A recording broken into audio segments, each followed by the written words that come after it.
I commend this regulation to the House. This motion be agreed to.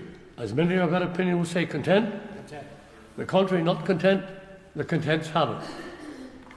Question for short debate. His Majesty's Government's assessment of the 2nd of November ceasefire agreement between the Government of Ethiopia and Tigray forces. Lord Brown of Ladysmith. My Lords, yesterday I met Rita Cachet, a 25-year-old UK citizen of Erob heritage, who's been working for the past 3 months in Tigray and refugee camps in Sudan, taking and preserving testimony from women affected by conflict-related sexual violence.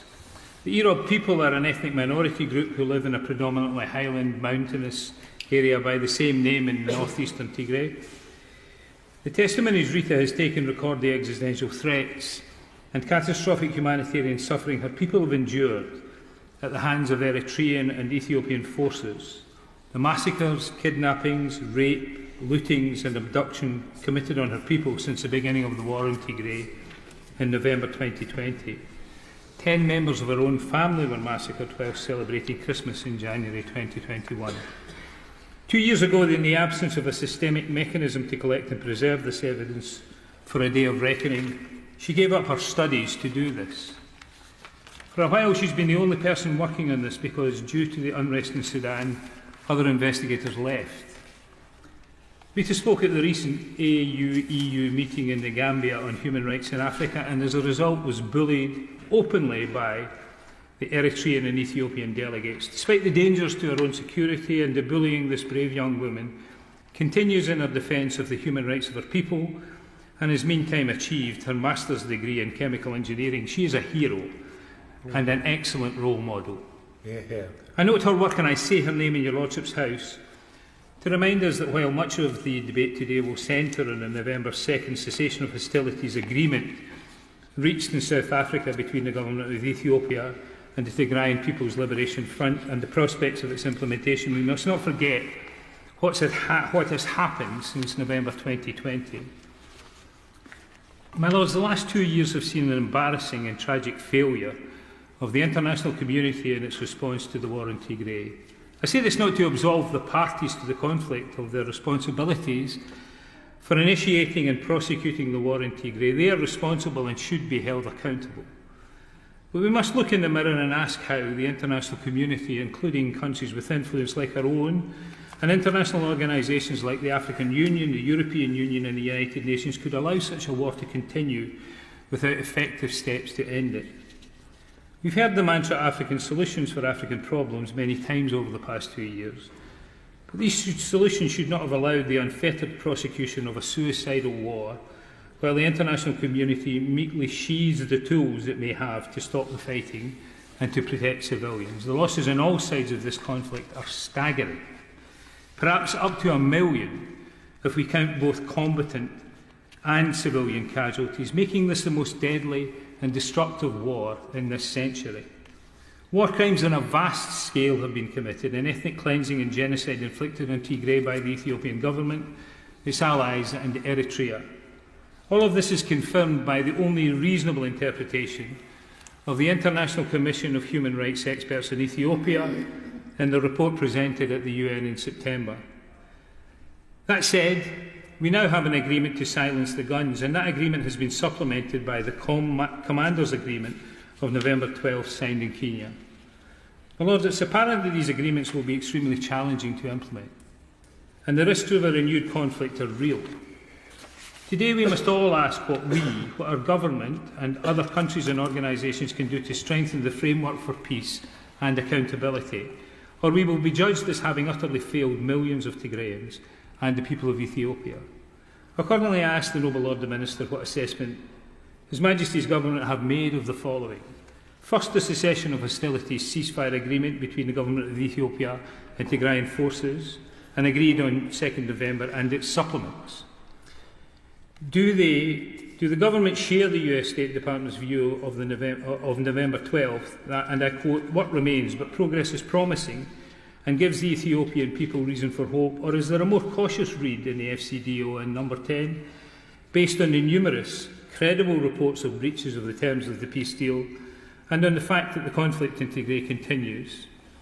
and no humanitarian aid has yet been delivered. I wrote these words last night, but I saw on Twitter this afternoon from the ICRC Ethiopia that 2 Red Cross trucks have made their way to Mekele with medical aid in them. Second, how the ceasefire terms will be monitored and verified. This is the issue that worries me most. Considering that the stated mechanism for verification includes only 10 individuals without any ability to monitor the situation on the ground in Tigray. Given the scale of this war, is it beyond the resources of the international community to gather and deploy a robust capability to police, to monitor and verify observance and breaches of the terms of this peace accord? And third, what is the likelihood that foreign forces will now leave the Tigray province? Even though these forces, and let's name them, the Eritrean army, who have been responsible for some of the worst atrocities in the war, and the Amhara militia too, are not even mentioned explicitly in any of these agreements. Repeatedly we have called for Eritrean troops permanently to leave Tigray, but they remain. If Eritrea fails to honour the agreements in this respect, what will be the consequences? US voices are calling for sanctioning President Afwerki and introducing UN Security Council resolutions condemning Eritrea. What do we plan to do in such circumstances? Well, it's considering these assessments to enhance prospects for implementation of a cessation of hostilities, to ensure that humanitarian aid flows now, that perpetrators of war crimes are held accountable, and that reconstruction of Tigray is made possible. I encourage the following steps, which are based on the premise of keeping the leverage we now have and increasing our leverage where possible. Principal among them is withholding economic, military or other assistance to the government of Ethiopia until implementation is secured. While I was compiling my own list, yesterday my attention was drawn on Twitter to Congressman Brad Sherman's recounting of a conversation he himself had with Jake Sullivan, in which he urged suspension of the US African Opportunity Act and the maintenance of opposition to international lending institution loans and the provision of humanitarian aid to Ethiopia until commitments are kept to allow unrestricted food and medicine and the fuel necessary to transport them into Tigray, until there is a full and lasting end to fighting, until the internet is restored so that the world can hear the people of Tigray, until international human rights monitors and journalists are on the ground within Tigray at all sites across Ethiopia, where Tigrayan civilians have been detained en masse, and until the release of Tigrayans imprisoned solely for their ethnicity. I adopt Congressman Sherman's approach and add that we must continue to support the UN International Commission of Human Rights experts on Ethiopia and subsequent international efforts to investigate and prosecute war crimes, crimes against humanity and genocide. Finally, I ask the Government to conduct a thorough review and to report to Parliament on what other steps can be encouraged, facilitated or supported to strengthen all aspects of the agreement and to encourage its successful implementation. For example, the Noble Lord the Minister will be aware that the Halo Trust registered in Ethiopia last year, following a request from the Ethiopian government for assistance in meeting its Ottawa Mine Ban Treaty obligations. Halo is now clearing minefields on the Ethiopian side of the Somaliland-Ethiopia border, employing 90 Ethiopian staff supported by Germany, Norway and the Netherlands. Funding permitted, they tell me ideally the programme could field 1,000 staff. Ethiopia requires a countrywide survey of mine contamination to determine the full extent of its estimated 150 minefields. The peace deal should pave the way for deployment of explosive ordnance disposal teams across the Tigray, Amhara and Afar regions. The United Nations Mine Action Service announced last week that it has secured US $2 million of funding from the government of Japan to deploy a limited EOD capacity in Tigray and has asked Halo for assistance. Linking EOD and mine clearance support to the wider food security and environmental stabilisation efforts is critical to the reconstruction of Ethiopia. The Halo Trust, with 20 years of experience in the Horn of Africa, is well placed to assist. My Lords, more widely, in the Halo Trust, the UK has a robust and deployable capability that already in Ethiopia, as in 30 countries across the globe, does hazardous things in hazardous places with competence. In the context of its developing resilience strategy, and bearing in mind my comments about the absence of deployable capability to monitor or verify the implementation of the peace agreement, has the government thought about how this experienced and trusted NGO could form the basis of a capability needed in times like this, when a conflict moves into the resolution phase? The noble Lord Brown of Ladyton, for both securing this debate and for opening it in such a comprehensive and powerful manner. I should declare that I'm co-chair of the all-party parliamentary group on Eritrea. I'll focus, if I may, on my remarks on justice and accountability, which are absent from the 2nd of November peace agreement and from the November the 12th roadmap. Yes, we all agree that the killings in the deadliest war in the world, Africa's Great War, must end immediately. But peace without justice is an illusion, a chimera with impunity invariably leading to more and more atrocities. And I remain sceptical that this omission will be addressed at a later stage. Even in the last few days, I've seen disturbing reports from Alamata about accelerated ethnic cleansing, in which I drew to the attention of an overlord, the Minister, just yesterday. Since the 3rd of November 2020, when the war began, I've hosted or participated in numerous discussions about Tigray. It took until March 2021 for Ethiopia and Eritrea to confirm Eritrea's involvement in the war, but from the very outset, its involvement was widely suspected. Eritrea is a country with enforced conscription, which abuses its own citizens and has a long record of exporting terror into Tigray and other areas of Ethiopia. In December 2020, and in repeated questions, I've asked the Minister about the forced return of refugees to Eritrea, the desperate need for a humanitarian corridor, and how and when we intend to bring to justice the militias responsible for these many barbaric acts. Back in 2020, the Minister said, his words, "The moment does not allow." Let me ask again, when will it allow? In March 2021, I raised reports of a massacre at the historic town of Axum, well known to the noble Baroness Lady Jones, whom we'll hear from soon, in which a church deacon stated that in Axum 800 civilians had been executed. Amnesty said atrocities could well amount to crimes against humanity, and the noble Lord the Minister told me the reports were credible.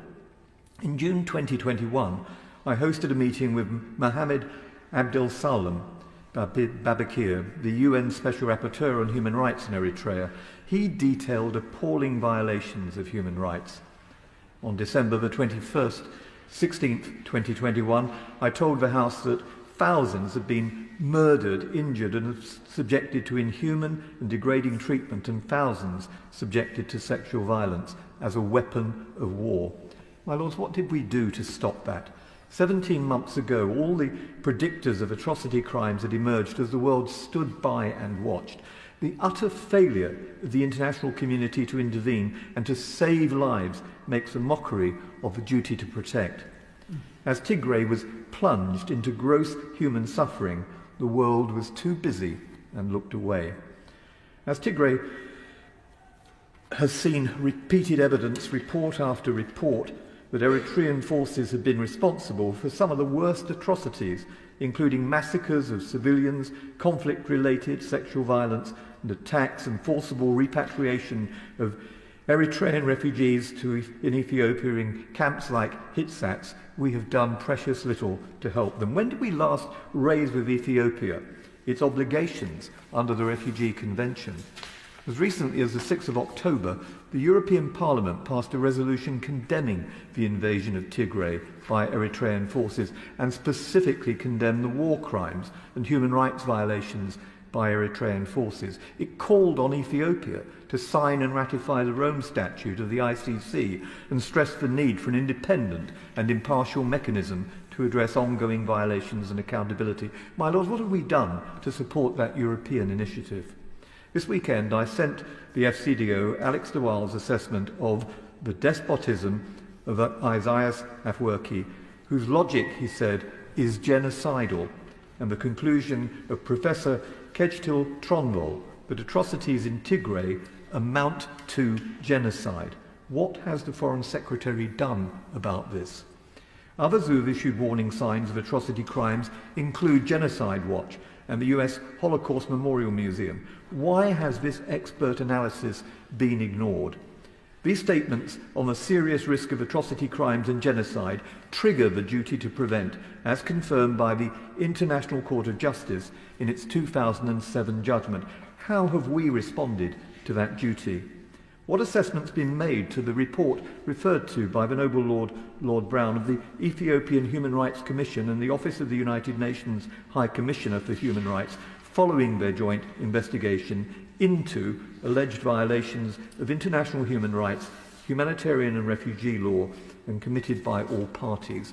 And what about the findings of the UN Human Rights Council Commission, which said in September, I quote, that regarding the Eritrean Defence Forces, the Commission finds reasonable grounds to believe that it committed war crimes of violence to life and person, in particular murder, outrages on human dignity, in particular humiliating or degrading treatment, rape, sexual slavery and sexual violence.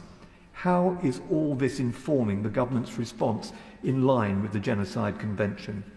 On the 23rd of September, in answer to a question I tabled to Lord Goldsmith, it was confirmed that a joint analysis of conflict and stability, a JACS assessment, in Ethiopia was completed earlier this year. He didn't answer the second limb of my question on whether the government had examined and assessed the risk of identity-based violence and mass atrocities. My Lords, will the analysis be made available to members of your Lordship's House via the library? And if not, why not? These aren't trivial matters. We're talking about mass killings, the use of starvation, rape and sexual violence being used as weapons of war. Yes, rape is being used as a weapon of war. Last week, Dr. Dennis Mukwege Foundation, in cooperation with the FCDO and the Washington University Institute for Public Health, published a joint report entitled Understanding Conflict-Related Sexual Violence, CRSV, in Ethiopia. Among the testimonies in this rare and rigorous analysis is a statement by a 27-year-old woman raped in front of her children by half a dozen Fano militiamen carrying out neighbourhood searches targeting Tigrayans. She testified, I quote, 2 of them raped me and I lost consciousness and don't know how many more raped me, if all 6 did or not. They said, you Tigrayans should disappear from the land west of Tigray. You are evil and we are purifying your blood. The report said that data suggests that Ethiopian and allied forces committed CRSV on a widespread and systematic basis in order to eliminate or forcibly displace the ethnic Tigrayan population. The report also cites revenge rape and the lack of support for the deeply traumatized victims. Does the Noble Lord the Minister accept that the systematic elimination of a people because of their ethnicity is one of the criteria used to determine whether atrocities amount to genocide? And before the Noble Lord says that only a court can decide what is genocide, could he answer the actual question that I've just asked? That is, whether under the provisions of the 1948 Genocide Convention, does the elimination of an ethnic group constitute a genocide or not? Doesn't it also demonstrate why the government should provide time for the Genocide Determination Bill, given a second reading on the 28th of October, to make progress? And I particularly remind the Minister in the House of the speeches by my noble friend Lord Hannay and the noble Baroness Lady Sugg. And as for starvation being used as a weapon of war, a year ago I told the House that millions have been deliberately denied food and were starving, that this catastrophe is man-made, a word also repeated in a letter to me by Vicky Ford, the then African Minister, adding that, and I quote, a prerequisite to ending the depredations was Eritrea's immediate withdrawal from Tigray. And this isn't over. There are continuing reports of attacks on civilians by Eritrean soldiers in Tigray. There's a quotation which I can send to the Minister from the President of Mekelle University.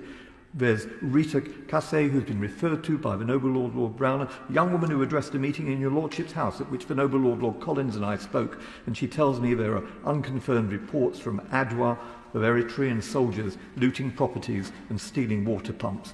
Unsurprisingly then, Tigrayans in the UK who recently lobbied Parliament are deeply concerned by the lack of explicit mention in the peace agreement of the withdrawal of Eritrean militia. And what does the Minister make of Eritrea's training of the Amra militia? How does he respond to its continued collection of its war fund, the 2% diaspora tax, $4 million a year collected in Saudi Arabia alone, and detailed in a report I sent him 2 weeks ago, and used to pursue its agenda of destabilisation? To end, Eritrean forces have the potential to derail any peace deal. We should be very clear-headed about its pitiless, brutal and cruel ideology and its indifference to the suffering it causes until we address the elephant in the room and attend to justice and accountability. That will not change. Peace without justice will not endure, and I hope that the Minister agrees. My Lords, I do congratulate the Noble Lord Brown for bringing this debate. It's a war that's been going on for 2 years and about which we hear almost nothing here in Britain. It's very hard to follow two such powerful speeches, and I do congratulate both speakers on their knowledge of the area.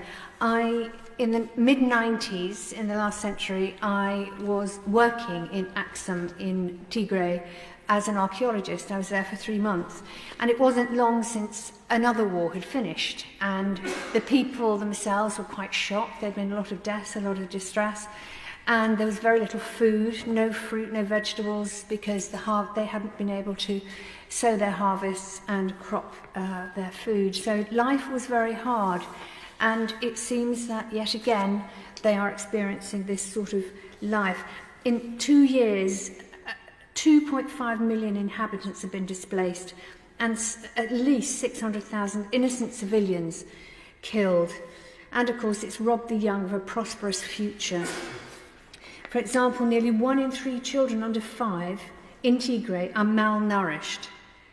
29% of very young children are suffering from global acute malnutrition, and more than half of pregnant or breastfeeding women are also malnourished. This is just not an immediate problem. This is a problem that's going to persist for decades as those people move on, as those children live lives that are made worse by the experiences they've had. And I very much welcome the fact that both previous speakers spoke of the sexual violence that's been happening, and women and young girls have been subject to sexual violence and torture by Eritrean and Ethiopian forces. These are war crimes. Now, the recent ceasefire agreement between the TPLF and the Ethiopian government is very welcome, obviously, and comes as a relief for the victims. The fighters will enter a disarmament, demobilisation and reintegration programme, whilst the government has assured us that it will cease hostilities and enable humanitarian agencies to deliver much-needed aid to the Tigray region.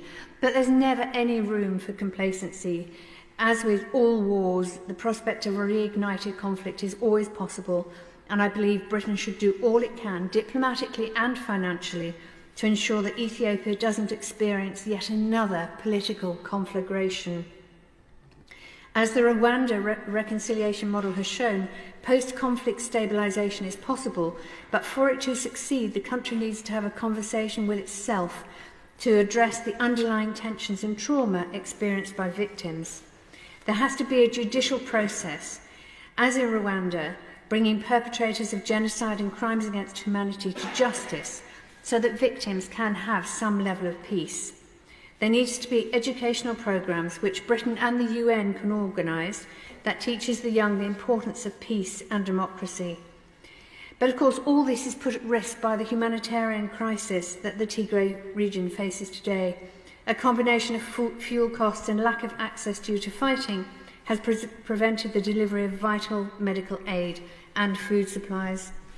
The UN Office for the Coordination of Humanitarian Affairs has said in a report that a limited number of commercial transporters are available for the northern Ethiopian response.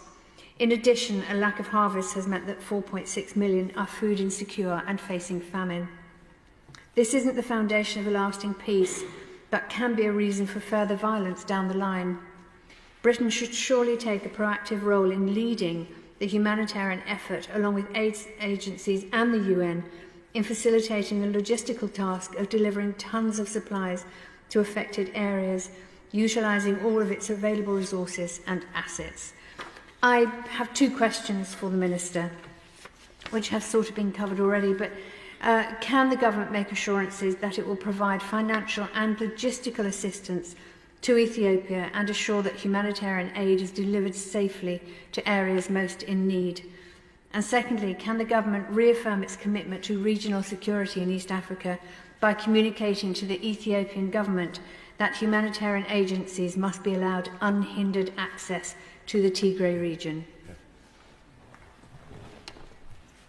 My Lords, the whole House owes Lord Brown of Leadenhall a debt of gratitude for bringing this matter to our attention. And all speakers in today's debate bring a commitment to human rights and to Africa, for which we owe them a debt of gratitude. My own experience of Ethiopia has been as a boy growing up in Africa at a time when Ethiopia was very much at the heart of the development of the Organization of African Unity that became the Africa Union, and then as a man, as a minister and as a diplomat working in Ethiopia, and more recently as Vice President of the Bible Society, which has worked extensively with Ethiopians in that country. And Ethiopia is a great nation. It deserves to be treated with respect. Tigray is an integral part of it. The international community needs to approach Ethiopia and Tigray with a degree of humility, because frankly, like Britain, it has a mixed record in that region. Ethiopia has experienced Britain as an aggressor in the 19th century, and the fruits of that aggression are still to be found in the British Museum in the form of the Ethiopian tableaux, sacred Christian relics that were looted from that country and which have yet to be returned. In the 20th century, Ethiopia was a valued ally against Mussolini and European fascism.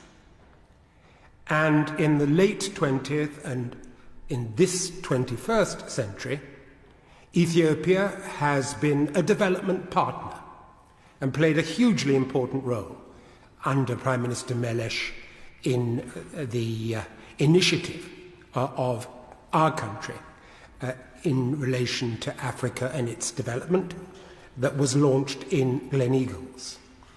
The international community, I'm afraid again, did not cover itself with glory during the Cold War, when it set Ethiopia and Eritrea against each other. They were surrogates in the battle between West and East. And the peoples of Ethiopia and Eritrea suffered as a result of that. So we need to come to this issue with a degree of humility. But having said that, as my noble friend Lord Brown has indicated, and as other noble lords and ladies have indicated, there have been the most appalling human rights abuses in that country in the course of recent years. Human rights abuses on both sides of the war that saw on November the 2nd at least the hope of a transitional peace agreement that would bring some cessation to hostilities. And it's that we need now to get behind. And we need to get behind it not just with fine words, but with resources. And we will want to hear from the noble Lord, the Minister, who brings a wealth of experience to these issues, a very firm commitment that Her Majesty's government will ensure, despite the real pressures we know that exist on the budget of his department, will bring to bear the necessary resources in support of this peace initiative, and particularly in support of not just the humanitarian relief that is needed, because there are some 5.2 million Tigrayans who are in desperate need of humanitarian relief. And we need to be supporting the World Food Programme and others in making sure that they get it. But will also provide resources for the necessary effort on behalf of the African Union to monitor the peace agreement, support for civil society in order to rebuild the region, and importantly, a resource to make sure that we move to a situation in which peace is upheld by justice, because there can't be peace without justice. There can't be peace without a process that recognizes the enormous harm that has been done in the region.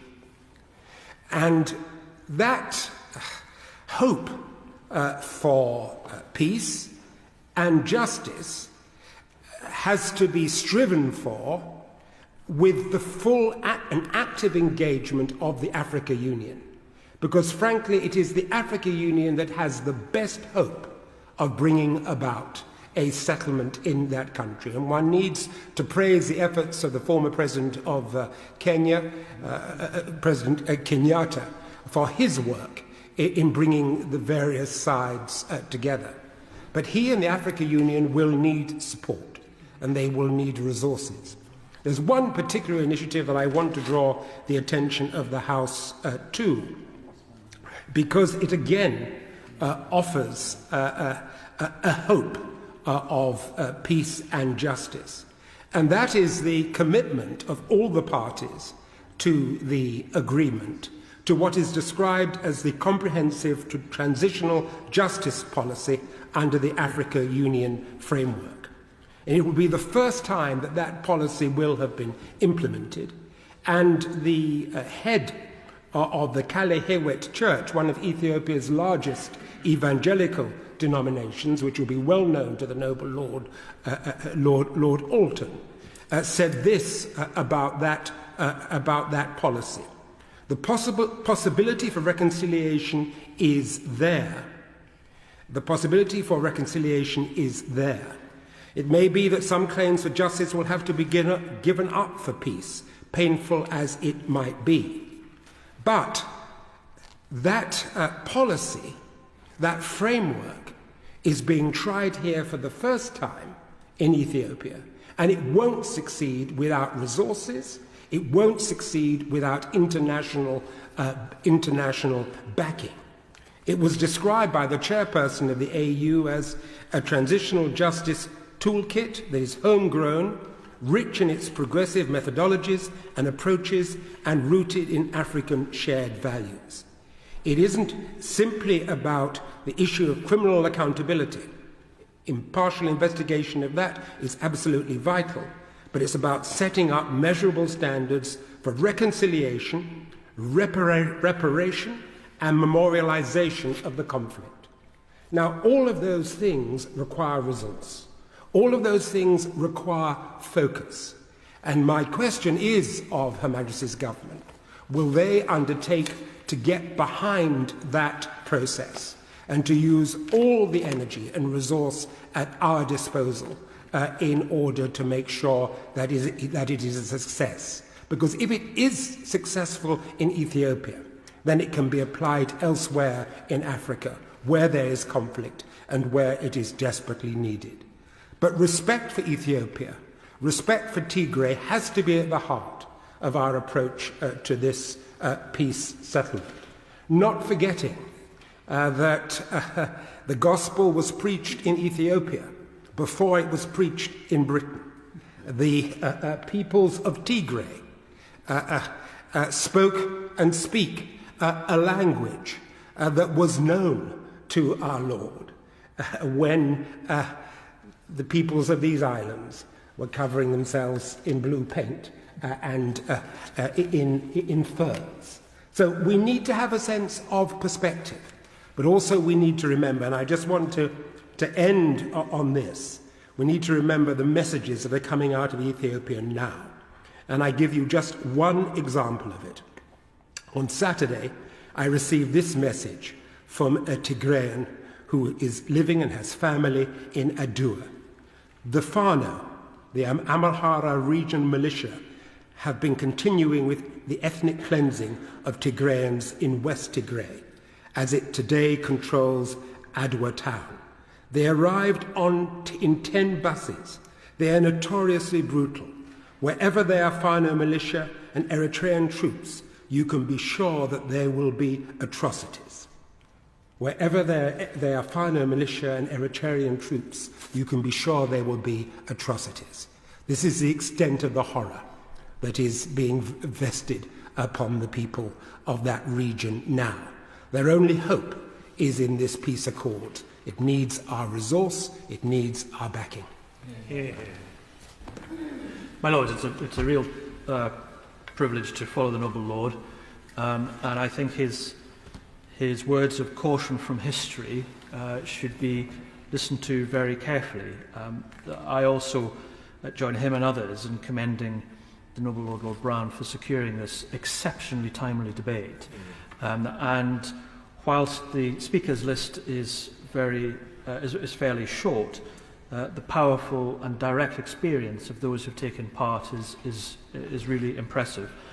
I declare I've been on the Sudanese-Ethiopian border, and indeed on a visit to Khartoum at the museum, I'd seen for myself how for centuries communities had lived together in harmony and in tolerance, and this is not inevitable that there will be crisis in this area. I also join the Noble Lord Boateng in perhaps recognising that there's been perhaps more quiet diplomatic work from the envoys that have been perhaps more successful in securing this cessation, which I hope is sustainable, from the UN, USA and EU envoys, and of course the good offices of the Pretoria government, and then the President Ruto in Kenya for the work that is being done. But as the Noble Lady Baroness Jones had indicated, there is deep history and deep division and deep wounds for many years between the relationship of TPLF with the Ethiopian government and, as the Noble Lord Alton had indicated, continuing concerns with Eritrea, which I will touch on in a moment. But the people of Ethiopia across are suffering from conflict in the north and drought in the south. And this is compounding the situation of the economic crisis. And as the Noble Lord Brown had indicated, I would be grateful if the Minister could outline His Majesty's Government's view of the withholding of the IMF support. There is concern that the rapid rise in fuel and food prices across the country is compounding the issue. But I would be grateful to know what the Government's position of the IMF situation is. But even just recently, since the resumption of hostilities in August, an extra displacement of 574,000 people across Afar, Amhara and Tigray, with little assistance funding available to those. And as the Noble Lord Alton had indicated, and Lord Brown, the concerns from the UN-appointed International Commission for Human Rights experts in Ethiopia of extrajudicial killings, rape, sexual violence and starvation of the civilian population as a method of warfare, starvation as a weapon of war, which really is just grotesque. And this has left 13 million people in need of support due to the conflict in the north of Ethiopia. And more than 20 million people in Ethiopia are estimated to be food insecure.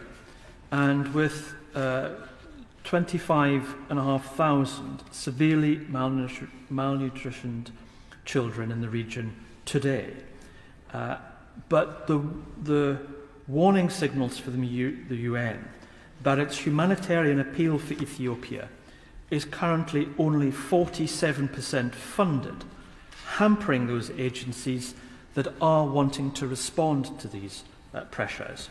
And as the Lord Brown had indicated, perhaps there is better news this morning, with Ethiopia lifting all restrictions for humanitarian access to Tigray. But as the Noble Lady Jones had indicated, those support areas are only a tiny element of what is needed. I will return, before I close, with specific questions on UK support. But in the first instance, I would like to ask the Minister a number of questions with regards to the 2nd and then the 12th of November agreements. My understanding is that as part of the agreement, there is an agreement that there will be disarmament of heavy weaponry within a number of weeks, and with small arms within a month. That is an incredibly ambitious target, especially since there is concern with regards to the lack of clarity with those Eritrean forces moving. It seems to me to be difficult to see a simultaneous process of disarmament within a month, whilst there has not been the guarantee that Eritrean forces and Amhara forces will also leave. I would be grateful to know what the government's estimate is with regards to that element of the agreement for disarmament, which leads on to the very pertinent point about monitoring. What role will the UK play? The Noble Lord Brown gave some very practical suggestions as to how we could support the monitoring and verification. But is the UK intending to play a role with regards to Eritrean forces, as well as the disarmament by TPLF forces?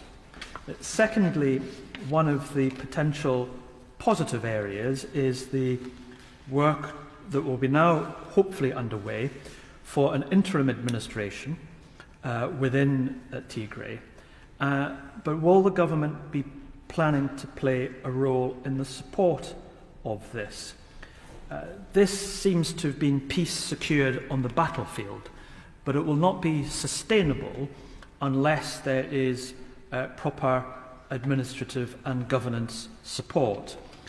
And I do share the Noble Lord Alton and the Noble Lady Jones's views that the lack of clarity on transitional justice, at the same time as there is intended to be interim administration and then sustainable governance, it's hard to see how that will be genuinely sustainable for the people. So I'd be grateful if the government intends to play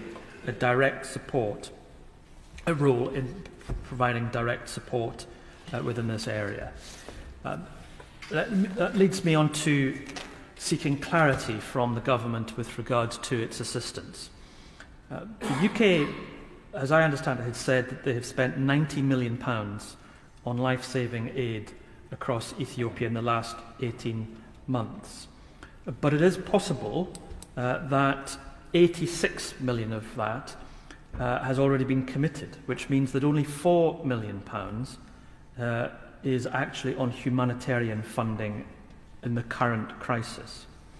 The UK said in September it has allocated £6 million in humanitarian aid from the Crisis Reserve Fund for Tigray in Ethiopia, but I understand that this has not yet been spent. So if the Minister could clarify that point, I would be grateful. The government has also indicated that it's provided £4 million to address sexual violence in Ethiopia, but it is not clear whether that is part that has already been committed or if that is new funding. And also in June, the UK said it will provide aid for 200,000 children and pregnant women in the southern and eastern regions. But again, I've not been able to identify clarity as to whether that so far has been delivered. And also in June, the UK said it had funded the Productive Safety Net programme, benefiting 8 million people via financial welfare provision. But I've not been able to identify which funding stream this is from. So I'd be grateful if the Minister Obviously, some of these are technical issues that you'll not be able to respond this evening, but I'd be grateful if the Minister could write to me setting out the exact figures of how much humanitarian development, women and girls and climate financing has been provided in this financial year and under which funding streams, specifically from the Crisis Reserve Fund. The Noble Lord Boateng is absolutely right. The UK has a role to play, but it is about resources as well as our diplomatic working. So if the Minister could provide clarity for that, we'll be doing the people a service. I'd be grateful if the Minister could write to me with regards to those issues. My Lords, I too want to thank my noble friend Lord Brown for initiating this debate. Sadly, I think we've not had sufficient time to focus on this conflict. We've raised questions, but we've not really had the opportunity to debate it in full, and I really appreciate he's been able to get this scheduled so quickly after the peace talks.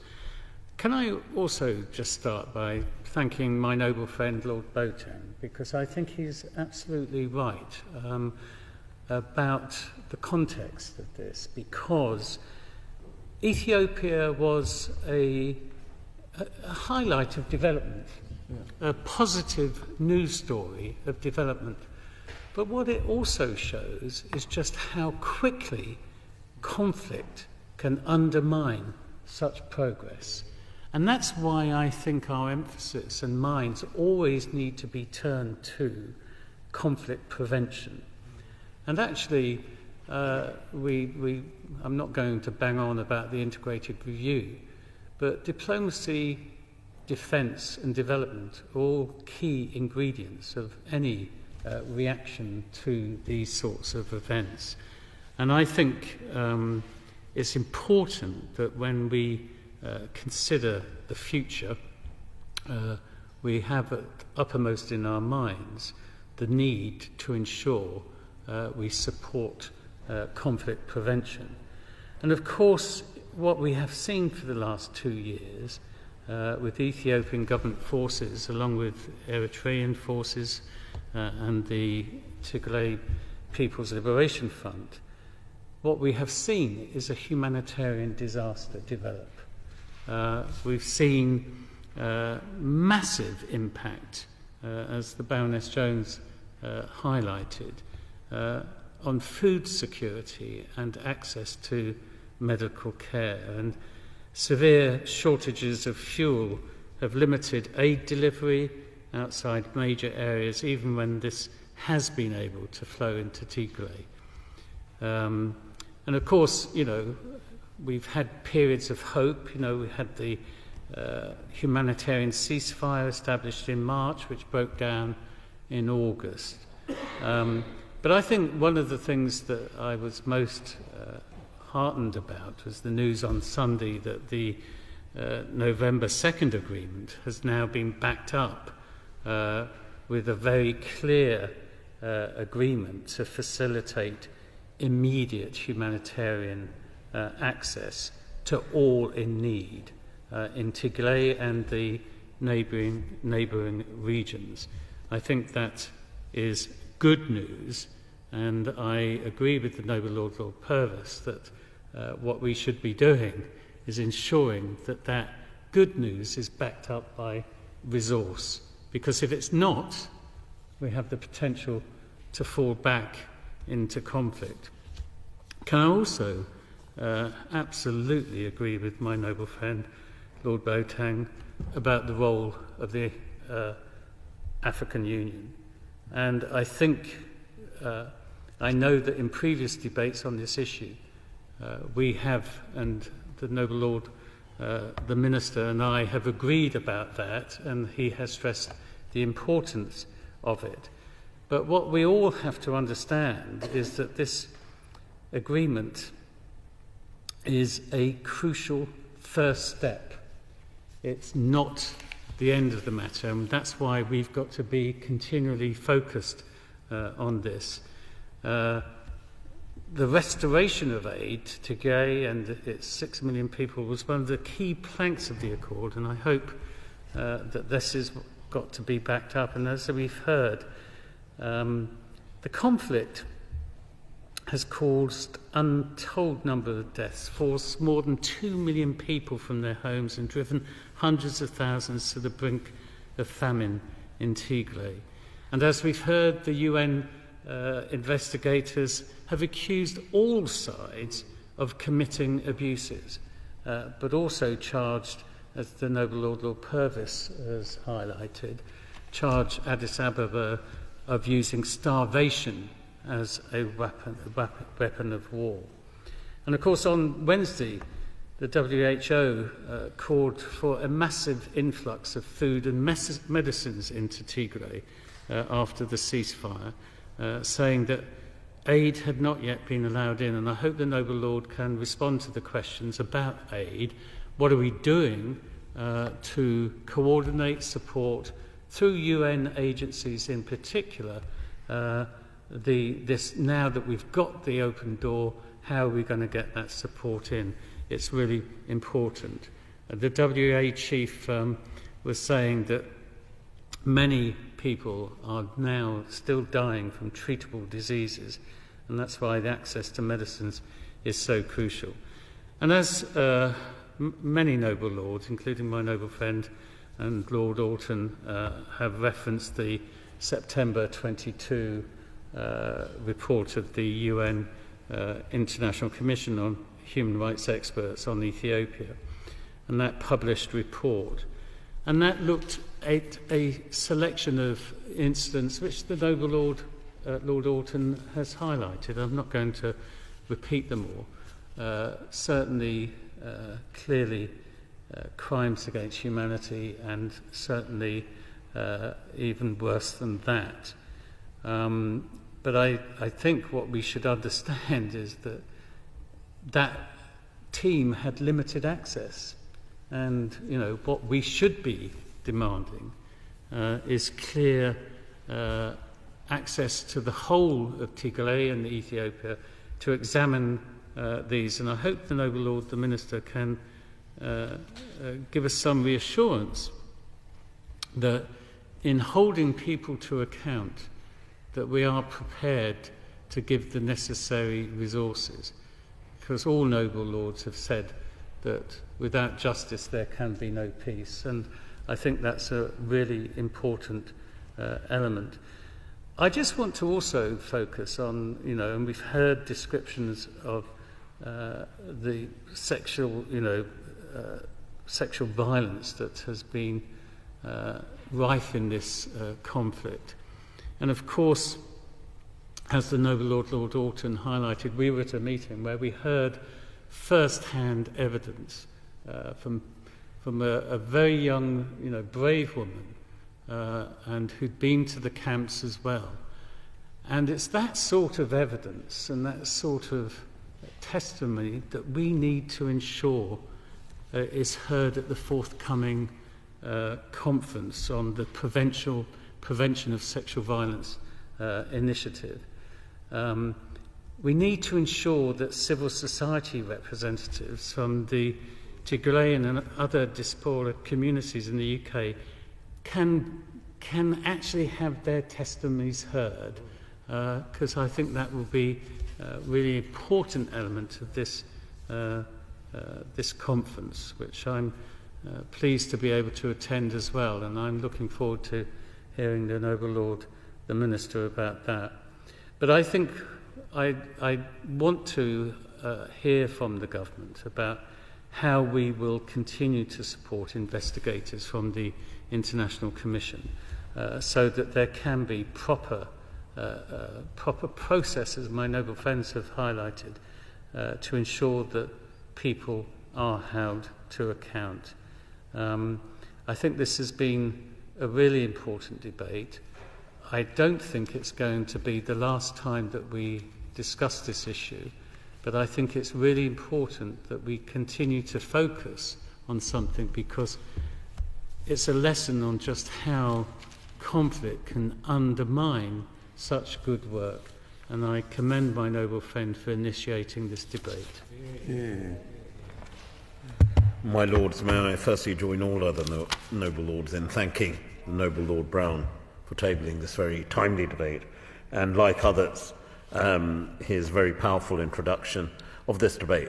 And it's one of those debates I've been listening very carefully, making my own notes as well as getting some answers and helpful insights from the box. But there's nothing which has been said that I disagree with. I think this is important for two reasons, and the noble Lord Boating reminded us very poignantly about history and the lessons of history, and a high dose of humility which is required when we look at resolving conflict or indeed preventing it as well. And I assure the noble Lord Boating that we are fully behind the peace process, both in terms of working with the UN, the African Union, and I, like others, pay particular tribute to the African Union and its envoy, former President Obasanjo, Kenyan President, former Kenyan President Kenyatta, who I know personally very well and of his commitment, and of course the former South African Deputy President for their Mlambo, for their efforts in this. And as the noble Lord Brown reminded us, this is a crucial moment for Ethiopia. He asked the question about hope and optimism. I think they're important ingredients when a peace agreement is signed. The United States, of course, have made their view known, and I always will attach cautious optimism, as the noble Lord Collins and the noble Lord Boating reminded us. Hope can very quickly turn to fear, and peace can very quickly turn to conflict, and indeed that's what we've tragically seen in Ethiopia, with 2 years of brutal conflict in northern Ethiopia, which has killed thousands on the battlefield, visited atrocious human rights abuses and violations, which we were reminded of by the noble Lord Alton, and of course on this important issue of conflict-related sexual violence. It is shocking, it is abhorrent that here we are in 2022, in any conflict, whether it is in the conflict in Tigray or the conflict in Ukraine, violence, particularly against young girls and women, is used as a weapon of war. And the testimonies that the noble Lord Collins, noble Lord Purvis also referred to, I know, not just by those who take testaments. When you sit in front of a survivor of sexual violence and they relay their testimony, it is important that we invest in that testimony, and that's why I'm really proud of the fact that we've played a very key role through the UN in the launch of the Murad Code, which does exactly that, working with Nadia Murad, herself a survivor of sexual violence, in ensuring that we protect testimonies to allow, as the noble Lord Alton said, we must have justice, because justice without peace is no peace at all. My Lords, the peace agreement signed by the Ethiopian government and the Tigray People's Liberation Front on the 2nd of November is a, cautiously I would say this, a momentous opportunity to end this terrible conflict for good, and the choices for peace. And as all noble Lords reminded us, we've seen a further agreement. And the noble Lord Brown mentioned the fact that, yes, I too had received that report in advance of the debate, that we've seen the first trucks rolling through which are providing 40 tonnes of essential medical and surgical support, which I think we are all both acknowledge and welcome. And whilst this is the first step, as the noble Lord Collins said, it's important that the United Kingdom, with our international partners, with Ethiopia, with the African Union, the UN, and all bodies, come together to ensuring that focus and momentum is sustained. This agreement provides for a permanent cessation of hostilities, the disarmament and demobilization of the Tigrayan forces, the urgent provision of humanitarian aid, and the restoration of services across Tigray. I'll try during the course of my contribution to answer some of the specific questions that the noble Lord Purvis relayed, including on financing, but as the noble Lord said, in the interests of both time and ensuring correct information, I'll write to all noble Lords in that respect.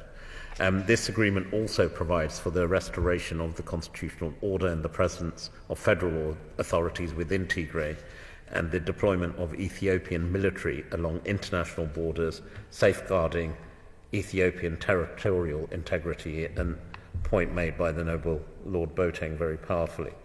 This is a comprehensive list of measures to bring about a peaceful and lasting end to the conflict.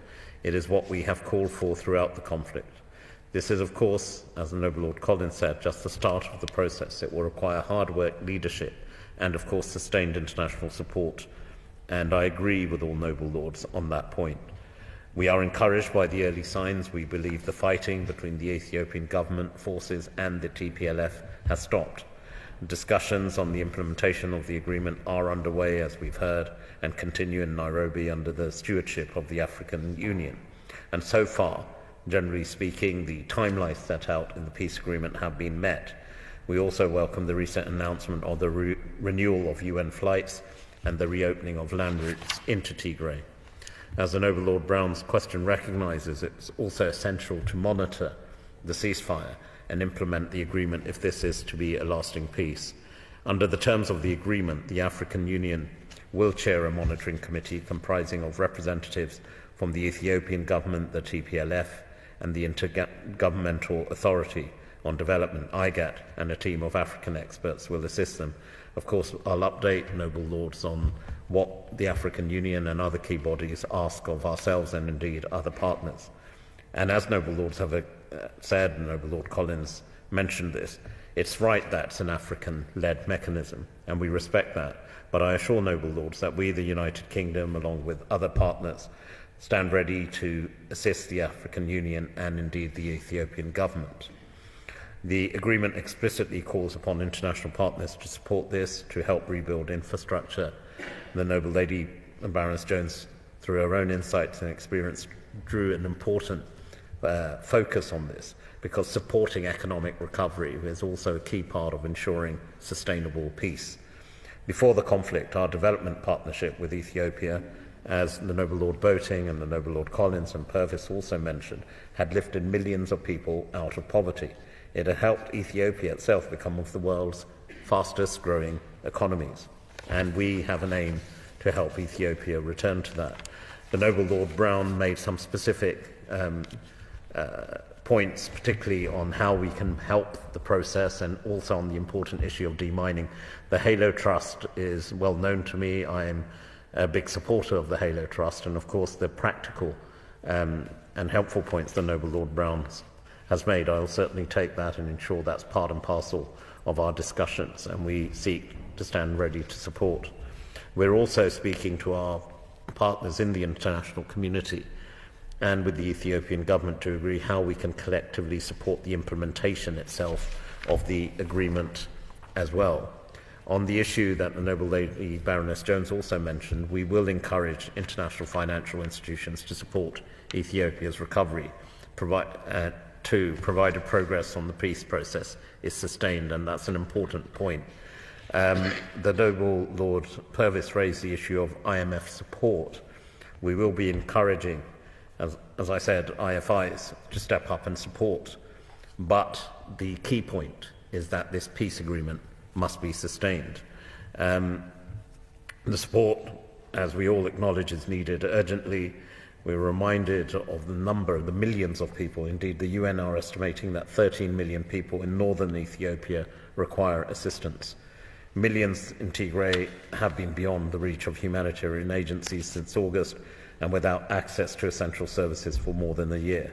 And my former colleague, the Minister for Development, pressed for unfettered humanitarian access during her last visit on the 22nd of September, during the margins of her meeting with the Ethiopian Deputy Prime Minister on the 22nd of September in the margins of the UN General Assembly, and then she did so again during a visit to Ethiopia on the 19th of October.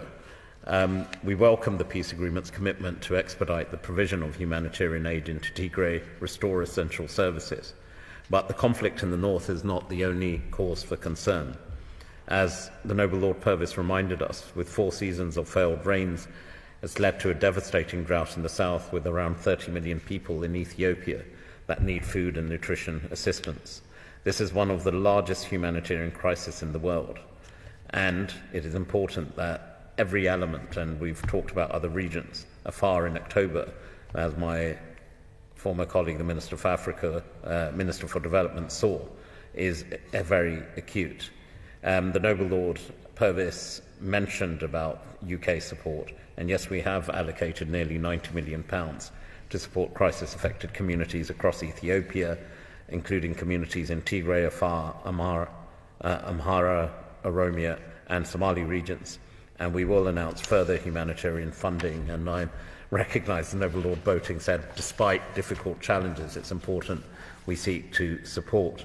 The Noble Lord Brown also asked about foreign forces. We continue to call for Eritrean forces that have fought there in large numbers alongside the Ethiopian government.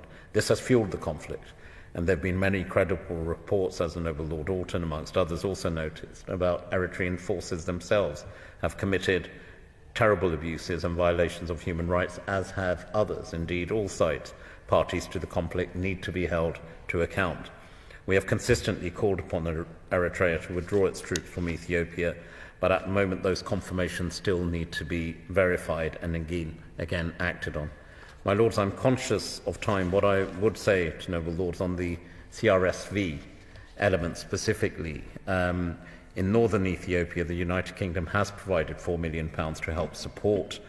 In October, we announced further £14 million of assistance for 150,000 women. With this 14 million, just to give some stats, 11,444 children, adolescents, caregivers will be accessing community-based maternal health, psychosocial support. 9,406 women, girls and boys accessing gender-based violence and risk mitigation, prevention and response interventions. And I, of course, as I've said already, will write to Noble Lords with specific breakdown of what's been spent, what is being spent. I would add one small caveat that because of the lack of access into, well, from a humanitarian standpoint, the assessments even for the UN and agencies such as UNICEF have been extremely difficult, especially going back 12, 18 months. But my Lords, as all Noble Lords have said, this is a moment of cautious optimism. The Noble Lord Alton raised a number of points on the issue of addressing conflict and accountability, and of course on specific questions that he raised, including on the report, I will write to the Noble Lord, although under normal circumstances I know we don't normally publish such reports, but I will follow up in writing to the Noble Lord. And the Noble Lord Brown, to again thank him for tabling this debate. I think we're at the beginning of the process. We've previously had briefings for members of your Lordship's House on various issues of both interest and importance. And what I can commit to is, as the situation unravels, as we hope the peace agreement is sustained, access is given, I will not just look to update the House in the normal way, but I'll look to arrange appropriate briefings with key officials at the FCDO, so Noble Lords have a full awareness and insight as to what, and of course, I welcome the valuable insights, practicalities and experiences on the ground, which I hope will formulate our view, support and programming to help Ethiopia stand up once again as a united state in the interest of all its communities.